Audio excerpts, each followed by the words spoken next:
सगळ्या पक्षांचा विचार सोडून मी फक्त वंचित बहुजन आघाडी याच पक्षाचा एकमेव विचार करतोय आणि त्याच्यासाठी या पुणे शहरामध्ये निवडून येण्यासाठी मी वेगवेगळ्या स्तरावरती वेगवेगळ्या पातळ्यांवरती कार्यकर्त्यांपर्यंत पोहोचण्याचा प्रयत्न करतो। आता तुम्ही भाषण ऐकलं असेल तर भूमिकाही तुम्हाला पटली का? राज ठाकरेंची भूमिका जी होती आता मी माझ्या भूमिकेवरती ठाम आहे।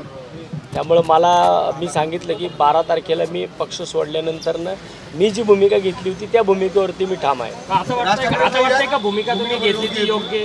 मला वाटतं की याचा निर्णय 13 मेला होईल, ज्यावेळेस प्रत्यक्षामध्ये मतदान होईल आणि 4 जूनला त्याचा रिझल्ट येईल।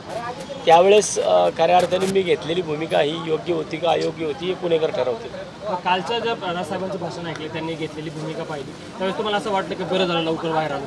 नाही, असं काही नाही आहे, परंतु मला असं वाटतं की मला बाहेर पडायला ज्यांनी भाग पाडलं, मला माननीय राजसाहेब असतील, अमित साहेब असतील किंवा महाराष्ट्र नवनिर्माण सेना असेल, यांच्यासोबत माझं काहीच भांडण नाही आहे। परंतु ज्या लोकांनी या पुणे शहरामध्ये पक्ष संघटनेचं काही जाळं नाही आहे, पक्ष संघटनेचे मतदान नाही आहे असं जे सांगण्याचा प्रयत्न केला, त्यांना खऱ्या अर्थानं मी या 13 मेला ज्यावेळेस प्रत्यक्षात मतदान होईल त्यावेळेस खऱ्या अर्थानं त्यांना दाखवण्यापेक्षा यांना मी दाखवेल पुण्यामध्ये। ये वाला लेते हैं। Inverter AC. आप गैम्बलर हो ना?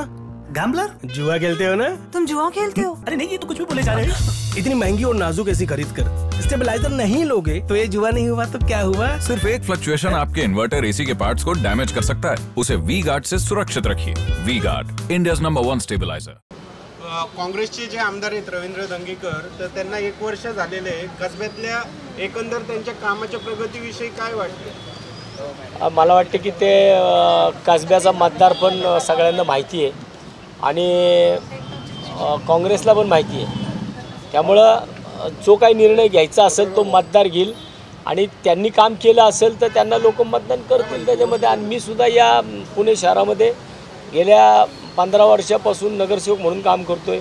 शिवाय या शहराचा विरोधी पक्षनेता राहिलेलो आहे, या शहराचा शहराध्यक्ष राहिलेलो आहे, या शहराची स्टँडिंग कमिटी 2 वर्ष चालवलेली आहे। त्यामुळे मला वाटतं की मी सुद्धा त्याच पद्धतीने शहराच्या भूमिकेवरती काम केलेलं आहे, मी ना की मी एका मतदारसंघाच्या भूमिकेवरती। तुम्हाला आता खासदार व्हायचं, आता तुम्ही कसब्यात फिरलाही असाल, या 1 वर्षात कसब्यात कामं झाली असं वाटतं? आज कसब्यामध्ये वाडा संस्कृती जास्त मोठ्या प्रमाणावरती आहे आणि त्या वाडा संस्कृतीमध्ये कुठं कामं झालीत मला वाटत नाही की कुठं मी तिकडं गार्डन पाहिलं, कुठं तिथं दवाखाना पाहिला। ज्या गोष्टी मी माझ्या भागामध्ये केल्या, गार्डन्सच्या निर्मिती माझ्याकडे झाल्या आहेत, शाळांची निर्मिती झाली आहे, दवाखान्यांची झाली आहे, अभ्यासिका तयार झाल्यात, या सगळ्या गोष्टी कसब्यामध्ये मला कुठे दिसलेल्या नाही आहेत।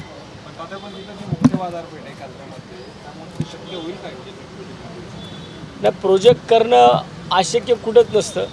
ज्या ठिकाणी मला वाटतं की जागा असतील किंवा जी जुनी ठिकाणं आहेत तिथं असंही नाही आहे की जुन्या बागासुद्धा आहेत, जुन्या अभ्यासिका आहेत, जुनी काही ठिकाणं पण अशी आहेत, तर त्याच्यामध्ये तर कमीत कमी तिथं कामं चांगल्या पद्धतीने करता येतील। आणि भविष्यात मी ज्यावेळेस या शहराचा खासदार होईल त्यावेळेस मी कसब्यापासून कोथरूडपर्यंत, कोथरूडपासून तर तुम्हाला अगदी वडगाव शेरीपर्यंत, वडगाव शेरीपासून छत्रपती शिवाजीनगर असेल, पर्वती असेल किंवा कॅन्टोन्मेंट असेल, या सगळ्या विधानसभा मतदारसंघामध्ये मी माझा कामाचा जो आवाका आहे की जो मी या संपूर्ण 6 विधानसभा मतदारसंघाचा जो अभ्यास केला आहे, तिथलं काय काय अडचणी आहेत, काय काय प्रश्न आहेत, हे सगळे मी भविष्यामध्ये येणारी ज्या दिवशी माझी फॉर्म कन्फर्म होऊन 30 तारखेपासूनची प्रत्यक्षात प्रचार यंत्रणा 30 एप्रिल ते 10 मेपर्यंत चालू असेल, 11 मेपर्यंत चालू असेल, त्या सगळ्या दिवसांमध्ये मला माझे जे विचार माझे या शहराबाबतीत, या शहराचे जे प्रश्न आहेत त्या बाबतीमध्ये मी मांडताना तुम्हाला शहरभर दिसेल। तिरंगी लढत होती, या तिरंगी लढतीमध्ये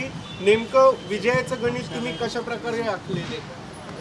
मला माहिती आहे की या शहरामध्ये हे संस्कृतीचं माहेरघर आहे आणि या पुणे शहरामध्ये जर भारतीय जनता पार्टीचा उमेदवार पहिल्याच दिवशी जर त्यांना तिकीट जाहीर झाल्यानंतरनं जर पुणेकरांना गृहीत धरून निवडणूक एकतर्फी होईल अशा प्रकारे जर वल्गना करत असतील तर मला वाटतं की त्यांनी आता पुणेकरांना गृहीत धरणं सोडून द्यावं आणि खऱ्या अर्थानं आता ही तिरंगी लढत आहे आणि तिरंगी लढतीमध्ये भारतीय जनता पार्टीला वंचित बहुजन आघाडीचे वसंत मोरेचा सामना करावा लागेल। रवींद्र दंगेकर म्हणतात पुण्यात कसबा पॅटर्न चालला, असं म्हटलेलं होतं की राज ठाकरे इंजिन जे आहे ते भाड्यानं देतात, मात्र राज ठाकरेंनी काल जाहीर सभेमध्ये मोदींना बिनशर्त पाठिंबा दिलेला आहे।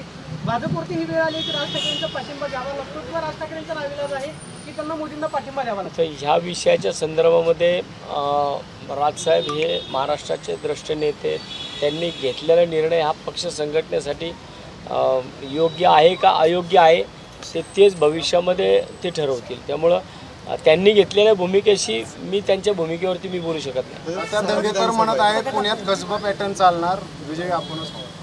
ही निवडणूक लोकसभेची आहे, त्यामुळे मला वाटतं की या ठिकाणी कसबा पॅटर्नपेक्षा विकासाचा कात्रज पॅटर्न पुणे शहरात चालेल. तात्या, जे भाजपचे सहकारी आहेत किंवा एकनाथ शिंदे गटातले सहकारी असतील, अजितदादा गटातले, त्या बऱ्याच उमेदवारांना सांगण्यात आलं होतं म्हणजे की आता त्यांची जागा वाटपाची चर्चा अंतिम टप्प्यामध्ये आहे. तर राज ठाकरे सुद्धा बोलताना असं म्हणाले की युतीची जी चर्चा आहे ते इंजिनवरती लढायचं की कमळावरती लढायचं याच्यावरती अडलेली आहे. म्हणजे भाजपतून आग्रह आहे किंवा राज ठाकरेंचे जे उमेदवार असतील किंवा दिल्या जातील त्यांनी इंजिनाच्या ऐवजी कमळावरती लढावं. भाजपचा मित्रपक्षांवरती विश्वास नाही असं वाटतं, कारण त्यांच्याच कमळावरती लढायला सांगितलं. आता तो भारतीय जनता पार्टी हा राष्ट्रीय पक्ष आहे, त्यामुळं मला वाटतं की कदाचित ज्यांनी 400 पारची स्वप्न बघितलीत मग ते अशा प्रकारे एवढ्या लेवलला येऊन जर एका सीटसाठी चर्चा करत असतील तर मला वाटतं की 400 पारचे स्वप्नच राहणार. म्हणजे पुण्यातली एक जागा कमी होणार आहे तुमचं? 100% पुण्याची जागा ही वंचित बहुजन आघाडीच्याच पदरात पडलेली असेल. काय फॉर्म्युला आहे तुमचा? माझा फॉर्म्युला 30 तारखेनंतरनं तुम्हाला पाहायला मिळेल. या पुणे शहरामध्ये ज्या पद्धतीने मी प्रचार यंत्रणांवरती आता अभ्यास केलेला आहे, प्रचार यंत्रणा जशा पद्धतीने तुम्हाला या पुणे शहरामध्ये राबताना दिसेल, त्याच्यामध्ये वसंत मोरे आणि वंचित बहुजन आघाडी ही पुणे शहरामध्ये 100% आघाडी घेतलेली तुम्हाला पाहायला मिळेल. त्यामुळे जो फॉर्म्युला असेल तो फॉर्म्युला मी हा सगळ्यांच्या समोर मांडणार आहे. मी या शहराच्या विकासासाठी जात असतानासुद्धा मी ज्या फॉर्म्युल्यावरती मी काम करत होतो तो सुद्धा फॉर्म्युला हा विकासाचाच मुद्दा होता, म्हणून मी प्रत्येकाकडे जात होतो. परंतु कदाचित त्या ठिकाणी गेल्यानंतरनं विकासाच्या विषयावरती न होता पक्ष संघटना ह्या विषयावरती जास्त गप्पा मारल्या जात होत्या. माझा पक्ष कसा मोठा होईल, माझ्या पक्षामध्ये आलात तर माझ्या पक्षाची जागा कशी कन्फर्म होईल याच्याकडे जास्त लक्ष दिलं होतं, ना की शहराच्या विकासावरती लक्ष दिलं जात होतं. टप आपण कोण वाटतं, मोहोळ की दंगेकर? नाही, ते दोघांना मी टप आहे. पुण्यातली जी तिरंगी लढत जी आहे ना, आतापर्यंत जे तिरंगी लढी झाले त्याचा इतिहास जर पाहिला, राजकीय इतिहास, तर काँग्रेस आणि भाजपमध्ये झाले तिसरा उमेदवार लाखाच्या वर गेलेला नाही. अगदी दीपक पायगुडे सुद्धा तुमचं सहकार्य जोर राहिलेलं. हे जे मॉडेल आहे तुम्ही कसं मोडून काढणार? यावेळेसचं जे मॉडेल आहे, माझी ही निवडणूक लढत असताना कोणत्याही परिस्थिती माझ्या शहरातील प्रश्नांवरती मी ही निवडणूक लढणार आहे. कारण गेले 10 वर्षामध्ये या शहरामध्ये भारतीय जनता पार्टीचा खासदार आहे. मला वाटते की भारतीय जनता पार्टीच्या खासदारांनी कुठल्या पुणे शहरातील वाहतुकीच्या विषयावरती आजपर्यंत चर्चा केली. माझं एक म्हणणं या महानगरपालिकेला आहे की ज्या महानगरपालिकेमध्ये बांधकाम नियंत्रण करण्यासाठी जर त्या महानगरपालिकेमध्ये बांधकाम अभियंता असू शकतो, तर मग या शहरामध्ये ट्रॅफिक नियोजन करण्याकरता ट्रॅफिक इंजिनियर का नाही आहे? ह्याविषयी की ट्रॅफिक पुणे शहरात सुरळीत झालं पाहिजे. आज घरातून बाहेर पडल्यानंतरनं सगळ्यात मोठा प्रश्न कुठला पडत असेल तो वाहतुकीचा पडतो, पाण्याचा पडतो, कचऱ्याचा पडतो. ह्या सगळ्या विषयांना मला शहराच्या प्रश्नांवरती निवडणूक लढायची, जे की गेल्या 10 वर्षामध्ये भारतीय जनता पार्टीच्या खासदारांनी ह्या प्रश्नांकडे जर लक्ष दिलं असतं, ना की नगरसेवक जी कामं करतात त्या पद्धतीने खासदारांनी कामं केलेली आहेत. अगदी खासदारांचे बजेट जर आपण पाहिले, खासदारांनी कशाला बजेट दिले तर एखाद्या स्मशानभूमीमध्ये माती भरणे, स्मशानभूमीमध्ये माती भरणं हे काय खासदाराचं काम नाही आहे. शहरामधील गल्लीबोळांमध्ये 5 लाखाचं 2 लाखाचं टेंडर लावून तिथले गटारं बुजवणं हे काय खासदाराचं काम नाही आहे. खासदाराने काम करत असताना शहराच्या मोठ्या मोठ्या विषयांवरती काम केलं पाहिजे, जे की 10 वर्षामध्ये या खासदारांच्या माध्यमातून एकही काम झालेलं दिसत नाही. आणि मला नक्की शहरातल्या त्या विषयांवरती काम करायचं. आता बेरोजगारीचा महत्त्वाचा प्रश्न आहे. राज ठाकरे काल बोलताना भाषणामध्ये असं म्हणाले की 10 वर्षामध्ये बेरोजगारी मोठ्या प्रमाणावरती वाढलेली आहे. जर हा प्रश्न निकाली लागला नाही तर अराजकता माजेल. 10 वर्षांपासून केंद्रामध्ये भाजपची सत्ता आहे आणि राज ठाकरे भाजपला पाठिंबा देत आहे. विरोधाभास पाहायला मिळत नाही असं तुम्हाला वाटतं?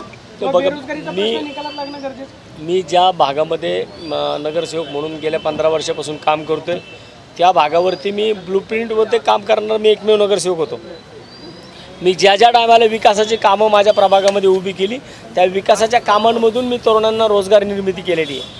आज मी 156 लोकांना कॉन्ट्रॅक्ट बेसवरती का होईना, काही परमनंट आहेत त्यातले, परंतु काही लोकांना मी नगरसेवक असताना जर मी एवढ्या मोठ्या प्रमाणात लोकांना रोजगाराची संधी उपलब्ध करून देऊ शकतो, मला वाटते या शहराचं नेतृत्व करण्याची संधी मला पुणेकरांनी दिली, तर मी या शहरामध्ये त्या विषयावरती सुद्धा, रोजगारीच्या विषयावरती सुद्धा माझे जे प्लॅन तयार आहेत त्या प्लॅनवरती मी काम करताना तुम्हाला दिसेल. ब्लूप्रिंट रेडी केली का अशी काय एका दिवशी? 100% पुणे शहराच्या विकासाची ब्लूप्रिंट माझ्याकडे तयार आहे. वाहतुकीच्या प्रश्नावरती कशाप्रकारे मार्गक्रमण करायचं, पाण्याच्या प्रश्नावरती कशाप्रकारे मार्गक्रमण करायचं, कचऱ्याच्या प्रश्नावरती कशाप्रकारे मार्गक्रमण करायचं, आरोग्याच्या प्रश्नांवरती कशाप्रकारे मार्गक्रमण करायचं आणि शिक्षणाच्या प्रश्नावरती कशाप्रकारे जे 5 प्रश्न महत्त्वाचे आहेत, ह्या 5ही प्रश्नावरती भविष्यामध्ये मी तुम्हाला या शहरामध्ये असं होणार नाही की खासदार झाल्यानंतर मी कुठेतरी डोकं खाजवत बसले. मला खासदार झाल्यानंतर दुसऱ्या दिवशी मी तुम्हाला या शहरातल्या महत्त्वाच्या विषयांवरती काम करताना दिसेल. तर त्या वहिनी ज्यावेळेस पुण्यामध्ये आलेल्या होत्या त्यावेळेस पुण्यामध्ये ते बोलताना असं म्हणाले की मला साईनाथ बाबरांना दिल्लीमध्ये पाहायचं आहे. तुमच्या प्रभावामध्ये आल्यानंतर म्हणाला नाही मला तुम्हालाही दिल्लीमध्ये पाहायचं आहे. मात्र आता त्यांचा पक्ष लोकसभा निवडणूक लढवणार नाही आहे, तर मग आता काय नेमकं कसं होणार? कोणीच दिल्लीला जाणार नाही. पण मी तर दिल्लीला जाणारच आहे. वंचितच्या माध्यमातून, वंचित बहुजन आघाडीच्या माध्यमातून मी या पुणे शहराचा खासदार म्हणून 100% दिल्लीला जाणारी तेवढी शाश्वती मला वाटतं कदाचित महाराष्ट्र सैनिक आणि वहिनीनं सुद्धा आहे. जाऊन परत वहिनींचे आशीर्वाद घेणार? 100% घेईन, का नाही घेणार? बरं. माते समान त्यांना मी आजपर्यंत समजत आलेलो आहे, त्यामुळे त्यांचा आशीर्वाद घ्यायला मी 100% जाईन.